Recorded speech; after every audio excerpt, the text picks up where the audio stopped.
সাইয়্যিদুল ইস্তিগফার পড়লে কি কি লাভ হয় জানালে উপকৃত হব। ভাইরা আমার, সাইয়্যিদুল ইস্তিগফার মানে হলো সকল ইস্তিগফারের মধ্যে শ্রেষ্ঠ ইস্তিগফার। সাইয়্যিদুল ইস্তিগফার মানে হলো আল্লাহর কাছে মাপ চাওয়ার শ্রেষ্ঠ এবং সবচেয়ে উত্তম দোয়া। বলে দিব কোনটা?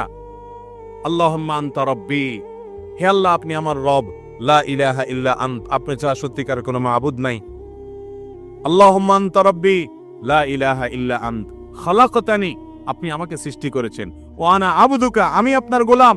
ওয়া আনা আলা আহদিকা ওয়া ওয়া'দিকা মাসতাতা'তু, আপনার সাথে যে আমার কমিটমেন্ট, আপনার গোলামে দাসত্ব করার, আপনাকে রব হিসাবে মেনে নেওয়ার, একত্ববাদের যে স্বীকারোক্তি আমি দিয়েছি, এর উপর আমি যতটুকু সম্ভব থাকার চেষ্টা করেছি।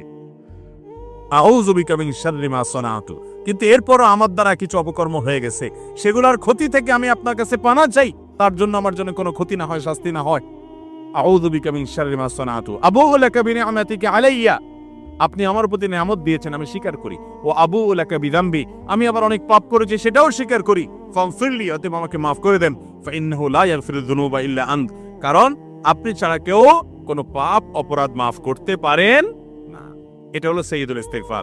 এই ইস্তিগফারের ফজিলত কি? এর ফজিলত হলো নবী করিম সাল্লাল্লাহু আলাইহি ওয়াসাল্লাম বলেছেন, যদি কেউ সকাল বেলায় এই সাইয়্যিদুল ইস্তিগফার, সবচেয়ে ক্ষমা চাওয়ার সবচেয়ে শ্রেষ্ঠ দোয়াটা পাঠ করে সকালে, এবং ইয়াকিনের সাথে পাঠ করে, বিশ্বাসের সাথে পাঠ করে, তাহলে সারা দিনের মধ্যে যদি কখনো তার মৃত্যু হয়, তাহলে সেই ব্যক্তি আহলুল জান্নাহ বা জান্নাতবাসীদের অন্তর্ভুক্ত হবে।